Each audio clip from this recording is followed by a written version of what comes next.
বিশ্বের ৯০টি দেশের অংশগ্রহণে ইতালিতে শুরু হয়েছে আন্তর্জাতিক কারিগরি মেলা।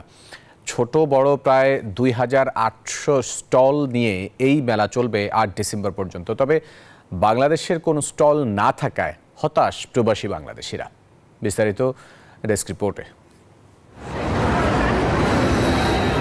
একটি দেশ ও একটি দেশের প্রধান পণ্য স্লোগানে ইতালির বাণিজ্যিক শহর মিলানে চলছে আন্তর্জাতিক কারিগরি মেলা। এতে অংশ নেয় ভারত, পাকিস্তান, নেপাল সহ বিশ্বের ৯০টি দেশের ছোট বড় প্রায় ২,৮০০টি স্টল।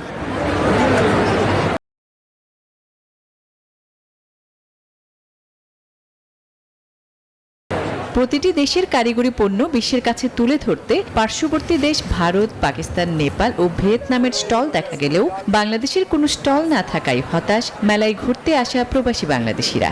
এখানে এসে বিভিন্ন দেশের আমি বিভিন্ন কালচার দেখতে পেলাম, এতে আমি খুবই বেশি আনন্দিত। সাথে সাথে আমি দুঃখিত, আমি দেখতে পেলাম না আমাদের বাংলাদেশের একটি দেশের কালচার।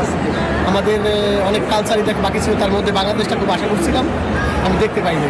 এবারে মেলাকে ৮ ভাগে ভাগ করেছে কমিটি, যার মধ্যে 4টি অংশ বরাদ্দ ছিল ইতালির জন্য। এসব স্টলে ইতালীয় পণ্যের প্রচার করে তারা, আর 2টি অংশে ছিল ইউরোপ ও দক্ষিণ আমেরিকার দেশগুলো। এছাড়াও বাকি 2 অংশের একটিতে ছিল এশিয়ার বিভিন্ন দেশ আর মধ্যপ্রাচ্যের দেশ সৌদি আরব।